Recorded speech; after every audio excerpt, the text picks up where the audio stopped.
What was the NFL trade that surprised you the most yesterday? Sauce Gardner.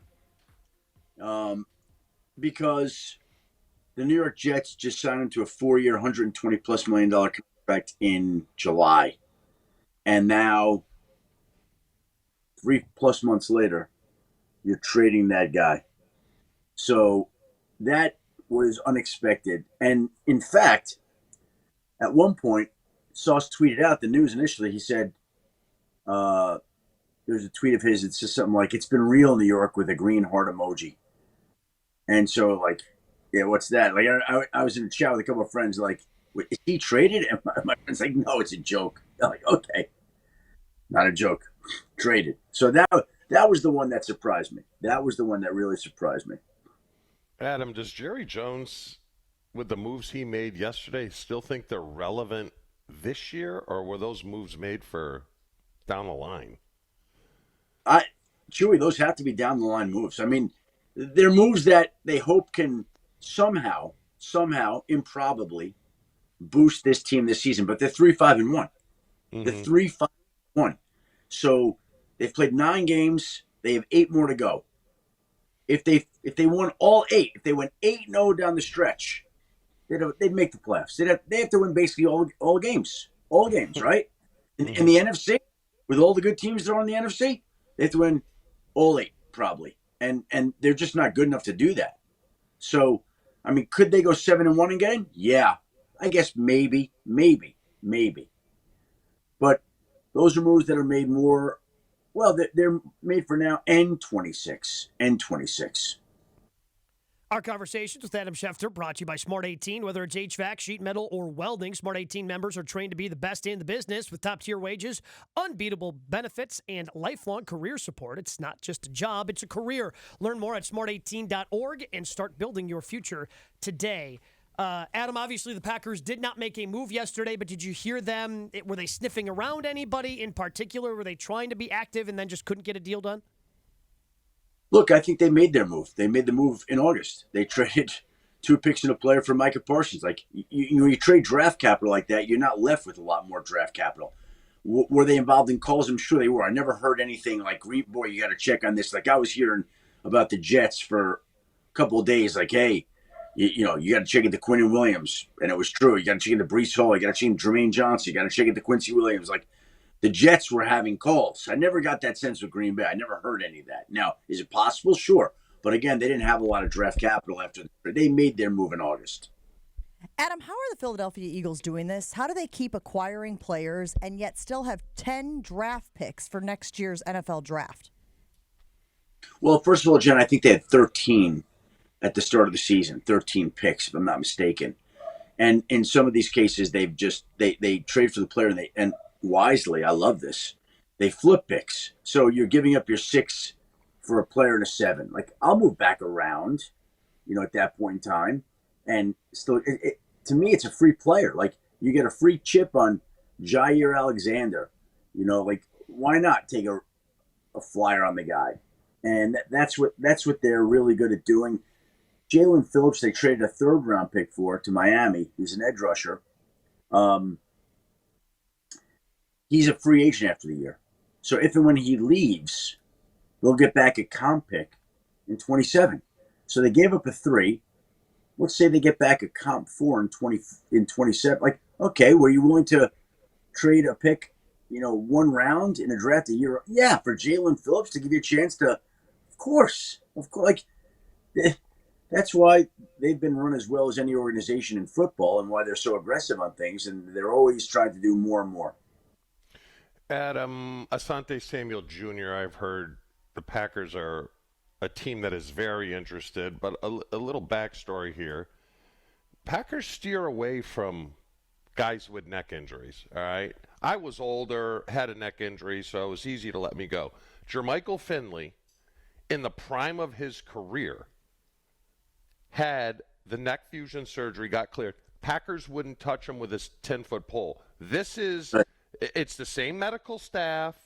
I think it was under Ted Thompson, but Goody was a high up in the front office. If they do sign Asante, is that a sign of desperation? Well, first of all, you're giving me conflicting messages. You're saying they're very interested, but you're saying that they would never sign a player like that. So which one is it? Well, I don't know if they're very. I'm just going. I haven't heard, the Packers' comments. I don't know. I'm just going based upon what I'm reading from local reporters. I'm just saying it seems to me it'd be a complete pivot in policy because there's been other guys with neck injuries. Well, To Nick me, Collins comes to mind too, Nick right? Collins, 2020. Nick Collins, but he never another got one. cleared. Same medical surgery. staff, Adam. Same medical staff. This would seem a sign of desperation to me, and just how bad it is. Well, first of all, it's one of two things. Number one, either the reports about the Packers' interest in him are a little bit exaggerated, number one.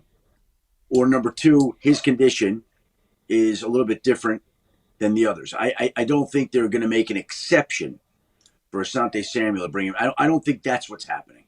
I don't think that's the case. Either his injury is a little bit different than the ones you're describing, which, again, we know how conservative the medical staff is, and that's a great thing. And I don't think they're changing their standards in any way, shape, or form for Asante Samuel. Or, I don't know, I haven't heard the Packers linked. I haven't checked on Asante Samuel. It's week 10. I've been in trade deadline world. So I'm not getting too fired up about players on the street, no disrespect in week 10. I understand yourself. I've been through. When's the last time a team added a player, week 10 or beyond, off the street, and the guy made it? Tell me when that happened. No, I agree. That's why. Maybe this is the local bias, but Andre Rison in 1996. But I think you made his point by saying 1996. That was the first one that popped in my head. The guy scored a touchdown in the Super Bowl. Wait, when did they sign him? They signed him. Chewy, when did you guys sign him? Yeah, you guys signed him pretty probably late. Week 10, 11, probably 10, 11, 12, maybe. So Yeah. 20. But he had just gotten released by Cleveland, Adam, But maybe okay. a couple weeks earlier. Yeah, He's playing. yeah. He wasn't on the street for a year. Well, you didn't say he had to be playing, Adam. You just said they got added late in the season. Okay. That might be. Talking about Andre Bad Moon Rising. Just wait till the summer, and Chewy will tell you the story of Andre flying on the plane without a shirt. But Adam, so I believe you said 12 deals that you thought would be done. We ended up on the over, didn't we? I mean, the trade deadline is this. I feel like this was the most active NFL trade deadline that we've ever seen. Well, it's funny. Well, it's not. Really? I made the comment on Sportsman, like I said it was 15, and I said I would take the over.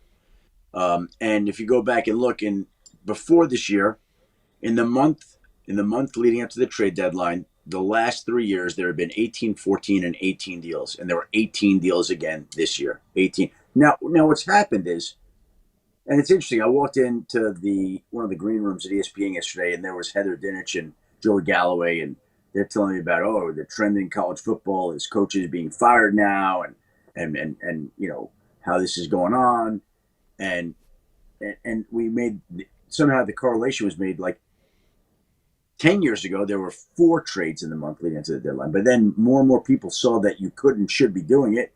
Everyone was doing it, so everybody got involved, and so now it's truly become a frenzy, and now you're seeing it every year where teams make these moves. And we were saying, and I said to them, it's like what's going on in college. One program fires its coach midseason, another one does, another. All of a sudden, it becomes something that other teams feel like they're perfectly okay to do, and it's acceptable, and other people are doing it. We're going to do it too, and we need to get in on it. And so these things spread. The trading that's gone on, it's not going to decrease.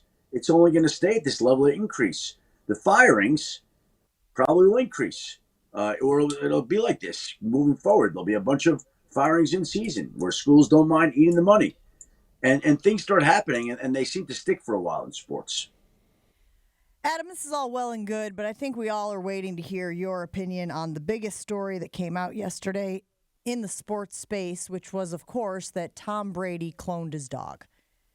Now, I don't know what kind of rich you got to be to clone your dog, but I got to guess, Adam, you're probably up there. I'm hearing it's about $50,000 to clone Is your that- animal. My goodness. Well, first of all, it's funny you asked that question this morning, Jen, because my wife and I were watching TV and they were having a story about Tom Brady and him cloning his dog. And we have 4 dogs, and we lost our dog in January, Benny, our beloved Benny. And like my wife is putting him on our holiday card. Like we were just literally, I was going over that with her when I walked in to do this show. And the story come on about, I'm like, how would you feel about that? Would you want Benny cloned? And you couldn't love Benny any more than we love Benny, or people love their dogs. And my wife said, I don't think I could or would do that. Like he had kidney cancer. He had a lot of issues with that. Like, you want to clone that and bring that back and recreate that? No. And the idea of cloning your dog, I don't know. I know some people are in favor. To each his own. It just seems a little, to me, I don't know. It doesn't feel natural to me. Yes. But I'm not educated enough. Maybe there's something about it that it becomes a norm. And no, Jen, I don't care how much money you have. I'm not spending $50,000 to clone a dog. Okay. I mean, it raised some eyebrows for sure, right? We all saw it and we went, what the hell? Is that what it costs to clone a dog? $50,000? I had no idea. I think it's got to be more than that, right? I just did a quick Google search saying how much does it cost to clone your dog. Now, Google might be catching up with the times too, right? Like I didn't really know that this was a thing that was available to the public. I mean, Paris the very, Hilton very famously wealthy. did it. I didn't know that either. Someone told me that yesterday, that she was also on the list of people who have cloned their pets. Who was? Paris Hilton. Well, I mean, Adam, yeah, both you yeah. and Tom are Michigan men. Whenever you have the annual meeting, of all the famous Michigan alums, if you just sneak the question in, hey, by the way, saw this story. How much did it cost to clone your dog? Obviously be a little bit more, casual than I am with the question right now. But, you guys are both Michigan guys. You can get to the bottom of that. You know what? Cloning, that's a whole other world. I know. It's a Pandora's box, man. I mean, next year people are going to be cloning spouses, right? Or children. Like, it just it makes me very uncomfortable. It reminds me of Jurassic Park. What is the line, Gabe? Just because you should. Or just because you can doesn't mean you should. Yeah, this is they didn't stop to think if they should type of thing.